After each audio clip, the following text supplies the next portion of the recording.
കുട്ടികളെയും സമൂഹത്തെയും ഓൺലൈൻ ദുരുപയോഗങ്ങളിൽ നിന്ന് സംരക്ഷിക്കേണ്ടതിന്റെ ആവശ്യകത ചൂണ്ടിക്കാട്ടി സോഷ്യൽ മീഡിയ പ്ലാറ്റ്ഫോമുകളിൽ പ്രായപരിധി ഏർപ്പെടുത്തുന്നതിന് കമ്പനികളുമായി സർക്കാർ ചർച്ചകൾ ആരംഭിച്ചതായി ഇലക്ട്രോണിക്സ് ഐ.ടി. മന്ത്രി അശ്വിനി വൈഷ്ണവ്.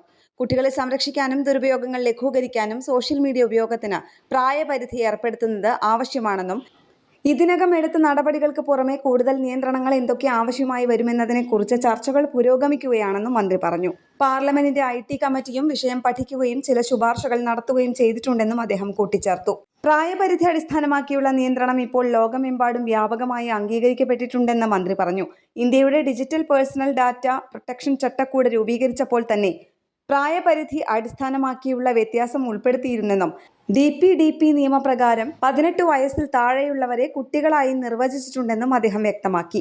നിരവധി രാജ്യങ്ങൾ സോഷ്യൽ മീഡിയയിലേക്കും പ്രായപരിധി ഏർപ്പെടുത്തിയ ഓൺലൈൻ സേവനങ്ങളിലേക്കുമുള്ള യുവജന പ്രവേശനം കർശനമാക്കിയിട്ടുണ്ട്. ഓസ്ട്രേലിയ 16 വയസ്സിൽ താഴെയുള്ളവർക്ക് സോഷ്യൽ മീഡിയ പ്രായപരിധി ഏർപ്പെടുത്തിയിട്ടുണ്ട്. UK-യിൽ ഓൺലൈൻ സേഫ്റ്റി ആക്ട് പ്ലാറ്റ്ഫോമുകൾക്ക് കുട്ടികളുടെ സുരക്ഷാ ചുമതലകൾ നൽകിയിട്ടുണ്ട്. ഇതിൽ കുട്ടികൾക്ക് ഹാനികരമായ ഉള്ളടക്കം ലഭിക്കുന്നത് കുറയ്ക്കുന്നതിന് പ്രായ നിർണയ സംവിധാനങ്ങളും ഉൾപ്പെടുന്നു. ഫ്രാൻസ് 15 വയസ്സിൽ താഴെയുള്ള കുട്ടികൾക്ക് സോഷ്യൽ മീഡിയ അക്കൗണ്ടുകൾ സൃഷ്ടിക്കുന്നതിന് മാതാപിതാക്കളുടെ സമ്മതം നിർബന്ധമാക്കിയിട്ടുണ്ട്.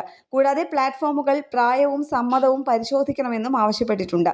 ഡിജിറ്റൽ സർവീസസ് ആക്ട് പ്രകാരം കുട്ടികളുടെ സ്വകാര്യതയെക്കുറിച്ച് യൂറോപ്യൻ യൂണിയൻ മാർഗനിർദ്ദേശങ്ങൾ പുറത്തിറക്കിയിട്ടുണ്ട്.